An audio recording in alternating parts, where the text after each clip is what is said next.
mahakama humu nchini. Kwingineko ni kuwa shughuli za masomo zilitatizika katika chuo cha mafunzo ya utabibu kilichoko Kehancha huko kaunti ndogo ya Kuria Magharibi, kaunti ya Migori, baada ya wanafunzi kuandamana wakilalamikia wanachokitaja kuwa ni mazingira mabaya ya masomo chuoni humo. Walifunga barabara ya Kehancha kuelekea Migori wakitaka wahadhiri wawili David Komen na Julius Onsane warejeshwe chuoni humo.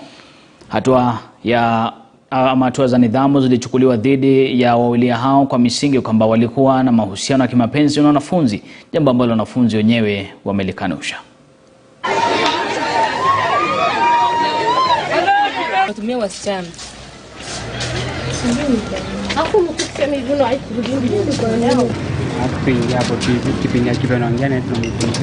We have the student body called the SRC. The SRC is the body that is independent and stands for the student grievances. And we have presented the grievances that the action that has not been taken. So far, we are requesting the headquarters that we take action, they take action so that Mr. Ruto can be taken and the principal to be taken away. By the way,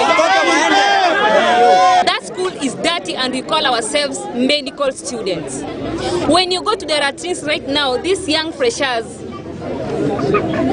okay, they're just hiding. But in the real sense, some of them are suffering from UTIs. There are maggots in those toilets. The bathrooms are full of water because there's not any kind of drainage system that is getting that water out of that bathroom. So, I want just to ask myself, we always pay fees for casual people to come and work. What's not happening? That's what I'm asking to the board. What's not happening? We were promised casual workers till to date. But till now, no one is there. Let's just come down, come to Kuria KMTC, let them come and hear our matters. In this school, when we ask lecturers to come and listen to us, they are not there. But when it comes to school fees, my friend, we are taken out like thugs. Who does that? Yeah. So we are really sad. I just feel like crying. That's not fair.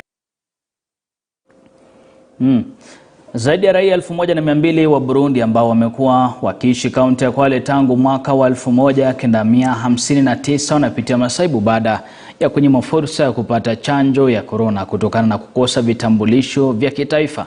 Raia hawa wanasema juhudi zao za kutaka serikali kuwapa